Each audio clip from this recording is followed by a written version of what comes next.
Okay, so first thing I wanted to say is that most passport indexes that you see ranking passports across the world are probably stupid. That's because, surprisingly enough, passport strength with regards to like tourist visas is not the only thing you should consider when you're analyzing a passport. I mean, that's a whole citizenship right there. There's many more rights that come with it, many more obligations that come with it, and there has to be a whole analysis that goes beyond just like, oh, this country can go to like 191 countries, and this country can only go to 190. So obviously it's better. No, it's not exactly like that. So let me go real quick through the things that should actually count. First off, yeah, visas are important. So for example, if you have a Canadian passport and someone else has a passport from like Afghanistan, as a Canadian, you're gonna have so many less hassles with regards to just going to other countries. Many of them you're not going to require a visa. Many of them the visa is going to be easier, and the way you're going to be treated at the border is probably going to be a little bit better. So of course that's something you should definitely consider. The second thing we should consider is country perception, because there are actually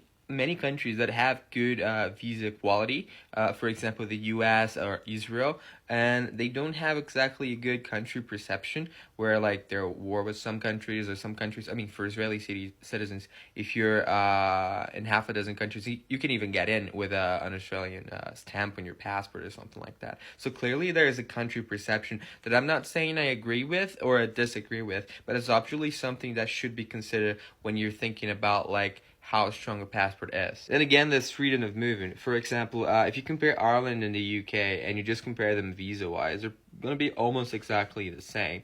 But then the UK and UK citizens, they can literally only live in the UK, few islands, and then Ireland.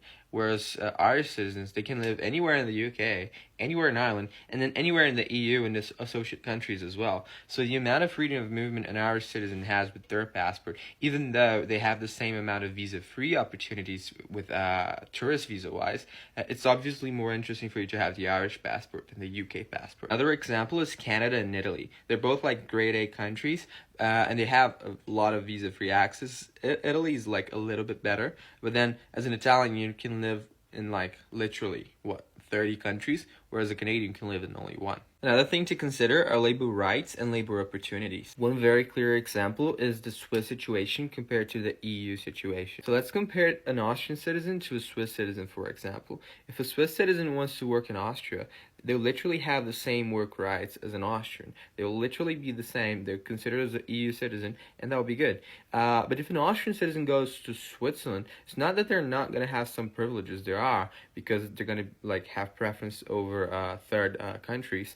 But if there's a Swiss candidate and an Austrian candidate for a same slot in a company in Switzerland, the company has to go for the Swiss.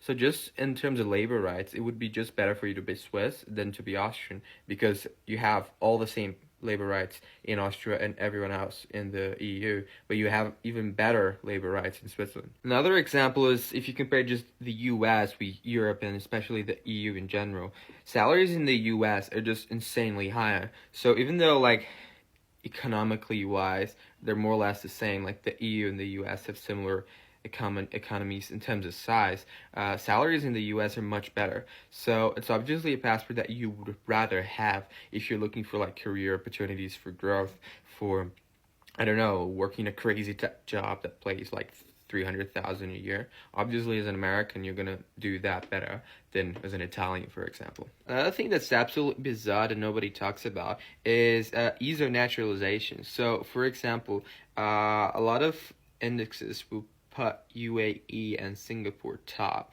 But those are countries that are pretty hard for you to naturalize, and I think both of them require you to like renounce all your other citizenships, which is a big commitment. If you compare that to like Australia or Ireland, which are similar in amount of visa-free access, at least, if that's the one thing you're going to consider. In Australia, you can become a citizen in 4 years, and in Ireland, it's 5.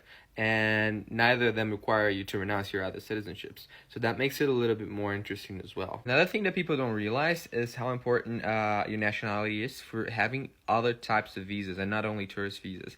So for example, there's a lot of people who want to work in the US, want to move to the US, and for most nationalities, if you're, I don't know, Brazilian, if you're Italian, if you're Japanese, it's going to be hard for you to get into the US, no matter how much you want it.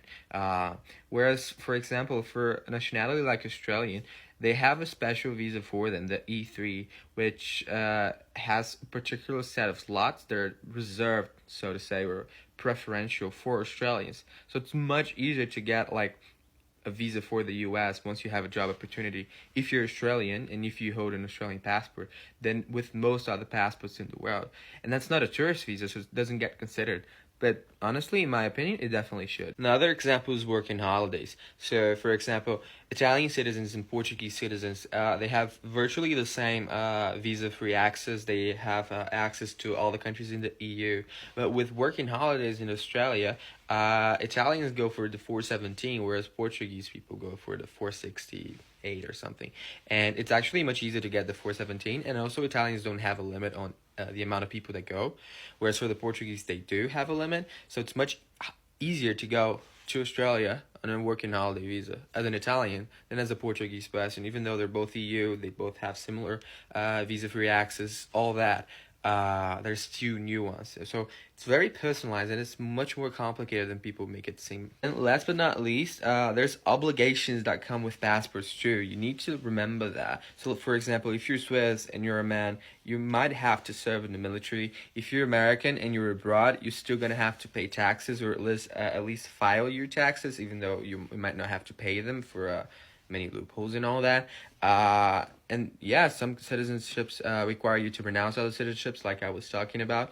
So to think that it's always a plus, well, it might not actually be so. So much so that some people choose to renounce their citizenships, especially Americans. What I'm gonna do is I'm gonna stop here and I'm gonna link a video with my opinions on the Bass passports. So that you guys can check it out, because I think it's going to be a little bit more clear, a little bit more objective also on what the actual best passports for you guys are. All right.